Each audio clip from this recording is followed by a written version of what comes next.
আসসালামু আলাইকুম। আমি মোহাম্মদ জুবায়ের। আমি আজকে ছোট্ট একটা গল্প বলবো, গল্পটা শুনবেন।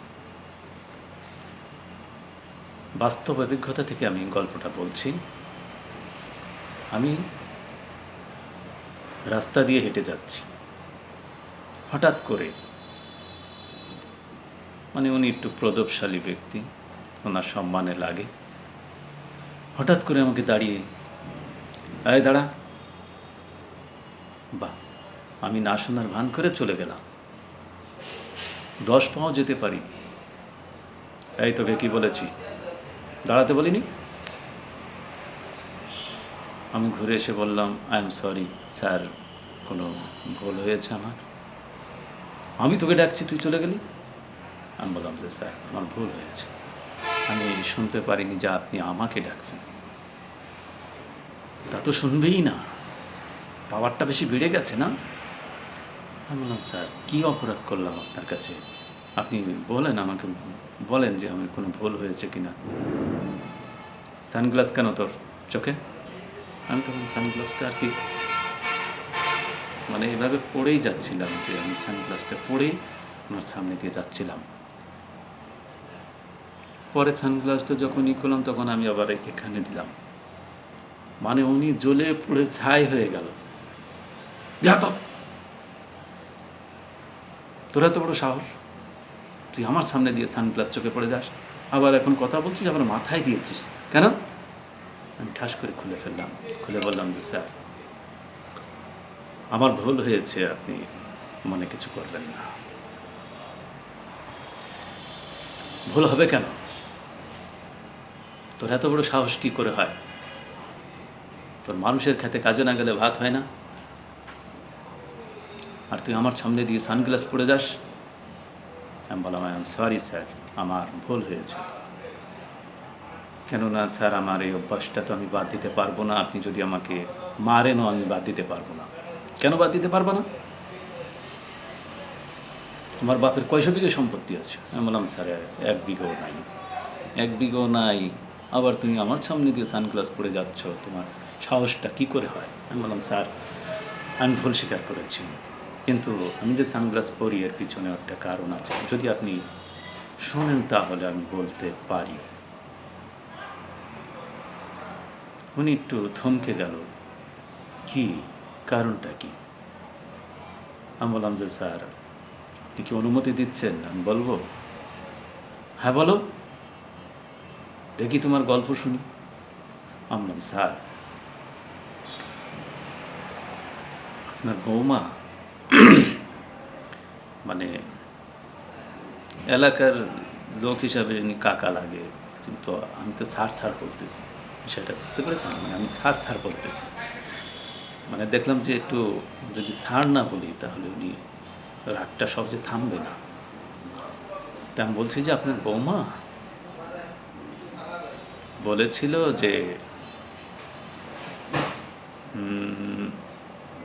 তুমি তো সারা জীবন এই যে কামলা খাটতেছো, নিজেদের নাই জমি জায়গা, তো এইভাবে কি চলা যাবে? তার চেয়ে তুমি এক কাজ করো, আমি তো পাপ করেছি তোমার সাথে বিয়ে করে, কোন ভাগ্যচক করে তোমার সাথে বিয়ে দিয়েছে আল্লাহ জানে, তুমি সিমসামভাবে কি চলতে পারবা? আমি বললাম যে কি বলছো, সিমসামভাবে কীভাবে চলতে হবে আমাকে? বলতেছে তুমি সিমসামভাবে চলবা আর কি, সানগ্লাস পরবা, গোল গলা গেঞ্জি গায়ে দিবা, ভালো ভালো টি শার্ট পরবা, পোলো শার্ট পরবা, আমি তোমাকে এগুলা কিনে এনে দেবো, তুমি পরবা, তোমাকে দেখতে আসলে অনেক ভালো লাগে আমার, কিন্তু তুমি যে গরিব মানুষ সেটাও আমার ভাবতে একটা অবাক লাগে, আর যদি তোমাকে ছেড়ে চলে যায় তুমি অনেক কষ্ট পাবে। তার চেয়ে বলি তুমি সিমসামভাবে চলবে, আমার সামনে দিয়ে নিজের টুকটাক কাজ করবে, যেটা করার, যেটা আমি বলবো সেটা করবে, আর সবসময় আমার সামনে দিয়ে সাদা লুঙ্গি, সাদা শার্ট, সাদা গেঞ্জি খুব সুন্দর সিমসামভাবে করে বেড়াবো। আমার যত কষ্টই হোক, আমার বাপের বাড়ির থেকে আমি অর্থের যোগান দিয়ে হলেও আমি তোমাকে চালানোর ব্যবস্থা করব। আস্তে আস্তে তোমাকে অন্য একটা ব্যবস্থা করে দেব। তুমি সুন্দরভাবে চলার চেষ্টা করো। বাজারে যাবে, বাজার থেকে এসে পর খুব দ্রুত আসবে, এসে আমাকে ভালোবাসবে। আমি বললাম, তুমি যেটা বলবে সেটাই। উনি কান পেতে কথাটা শুনছে, কোনো উত্তরও দিচ্ছে না, কিচ্ছু না, অনেক গভীরে চলে গেছেন। আমি বললাম, স্যার এটা বলেছে, এখন যদি আমি এটা না করি তাহলে আমার জীবনটা নষ্ট হয়ে যাবে, কে দেবে আমাকে টাকা পয়সা?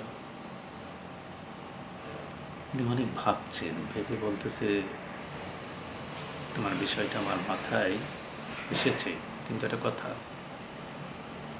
আমার এত টাকা পয়সা, এত গাড়ি বাড়ি, কুত্তার মতো সকাল থেকে দৌড়াদৌড়ি করতে হয় আমাকে মোটরসাইকেল নিয়ে।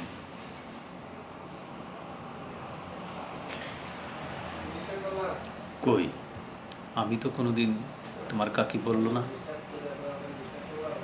যে তুমি সিমসামভাবে চলো? আর তুমি একটা গরিব মানুষ, বিয়ে করলে সেদিন তোমার স্ত্রী এসে এই কথা বলল। আমি বললাম, স্যার একটা কথা বলি, ছোট মানুষ, কাকি কি আপনাকে জোর করে কাজগুলো করায় নাকি আপনি নিজের থেকে করেন? এই যে এত গাড়ি বাড়ি কার জন্য রেখে যাবেন আপনি? আপনি তো যখন তখন মারা যেতে পারেন, আপনার নিজের জীবনের বিলাসিতা করলেন না, কার জন্য রেখে যাবেন? বললো, তোমার কথাও ঠিক। তাই আমি বললাম, আজকে গিয়ে যদি আপনার নিজের জমানো টাকা থাকে, 5-6 হাজার টাকার মার্কেট করবেন, ছান গ্লাস কিনবেন যেটা আপনার মানাবে, সুন্দর গেট আপের ফতুয়া পাঞ্জাবি কিনবেন, ভালো প্যান্ট আপনি পরবেন, পরে মোটরসাইকেলটা চালিয়ে বাসায় এসে ঘুমাবেন, কোথাও যাবেন না, এতদিন যা কামাই করেছেন সেগুলো বসে বসে খাবেন। কাকি দেখবেন জ্বলে পুড়ে ছাই হয়ে যাবে, মনে করবে যে আরেকটা বিয়ে করেছেন আপনি, না হলে আপনার এমন গেটা হঠাৎ করে কোথার থেকে আসলো? আপনি এখন কাজেও যান না ঠিক মতো, কোনো কামলা নেই। আপনি একটা কথাই বলবেন, আমার হয়েছে, অনেক হয়েছে, আমার তোমরা করো, আমি এখন বসে বসে খাবো। দেখবে 2 দিন পরে কাকি নিজেই আপনাকে ভালোবাসতে শুরু করবে, আর আপনার ওই লেভাসটাই মেনে নিবে। তা কাকে একটা কথা বলি, যে আমাকে যেমন আমার স্ত্রী শিক্ষা দিয়েছে, আপনি আপনার স্ত্রীকে এভাবে শিক্ষা দিন, দেখবেন ঠিক হয়ে যাবে। আমাকে বলল, তুমি আসলেই, তোমাকে আমি যদি না ডাকতাম তাহলে হয়তো এই কথাগুলো আমি শুনতে পারতাম না। ঠিক আছে, আমার যদি ভুল হয় তুমি আমাকে ক্ষমা করে দিও, যাও, আমি আজকে থেকে এটা করে দেখাবো, আমি তোমাকে বলবো সব কিছু। আমি বললাম, আই এম সরি স্যার, আমি হয়তো আপনাকে বোঝাতে পেরে আমি নিজেকে ধন্য মনে করছি। বন্ধুরা, আসলে কেমন লাগলো বিষয়টা? যদি আমার ভুল ত্রুটি হয়ে থাকে আমাকে ক্ষমা করবেন। আমি মোহাম্মদ জুবায়ের, আজ এ পর্যন্তই।